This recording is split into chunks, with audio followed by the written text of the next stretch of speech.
ప్రజాయుద్ధ నౌక గద్దర్ ద్వితీయ వర్ధంతి సభను ఈ నెల 6న మధ్యాహ్నం హైదరాబాద్ రవీంద్ర భారతిలో జరుగుతుందని గద్దర్ ఫౌండేషన్ చైర్మన్ సూర్యకిరణ్ తెలిపారు. ఈ మేరకు ఓయూ ఆర్ట్స్ కళాశాల వద్ద విద్యార్థి సంఘాల నేతలతో కలిసి వర్ధంతి సభ పోస్టర్ ఆవిష్కరించారు. ఈ సందర్భంగా ఆయన మాట్లాడుతూ రాజ్యాంగాన్ని కాపాడుకుందాం, మాదక ద్రవ్యాలకు వ్యతిరేకంగా సేనో డ్రగ్స్ అనే నాటికలను ప్రదర్శించడం జరుగుతుందని తెలిపారు. అలాగే గద్దర్ రాసిన సాహిత్యంలోంచి సామాజిక ఆర్థిక అసమానతలపై రాసిన పాటల ప్రదర్శన ఉంటుందని చెప్పారు.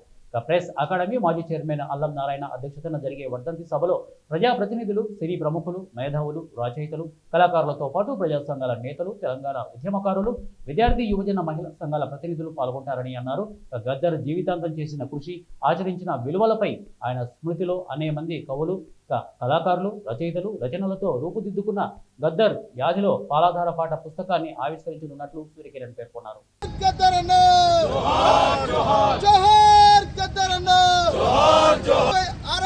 రవీంద్ర భారతిలో జరిగే గద్దర్ అన్న ద్వితీయ వర్ధంతిని విజయవంతం చేద్దాం. ఉస్మానియా ఆర్ట్స్ కాలేజ్ ఒక చారిత్రకమైన నేపథ్యంలో నాన్న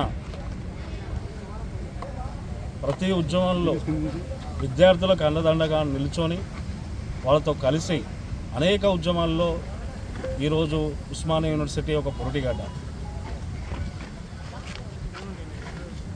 ఉస్మానియా యూనివర్సిటీ నుంచి అనేక విద్యార్థులు ప్రపంచవ్యాప్తంగా ఈ ప్రపంచాన్ని మార్చడానికి బయలుదేరిన ఒక గొప్ప క్షేత్రం ఇది. దాంట్లో భాగంగా ఈరోజు గద్దర్ ఫౌండేషన్ ఆధ్వర్యంలో ప్రెస్ మీట్ జరుగుతూ ఉంది. 6 ఆగస్టు 2025 మధ్యాహ్నం 2 గంటల నుంచి రవీంద్ర భారతిలో నాన్న ద్వితీయ వర్ధంతి సభని గద్దర్ ఫౌండేషన్ ఆధ్వర్యంలో నిర్వహిస్తూ ఉన్నాము.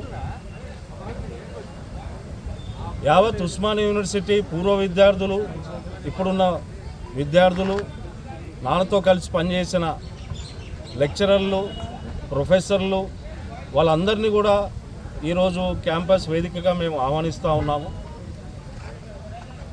ఆ రోజు కార్యక్రమంలో భాగంగా మధ్యాహ్నం 2 నుంచి బుద్ధ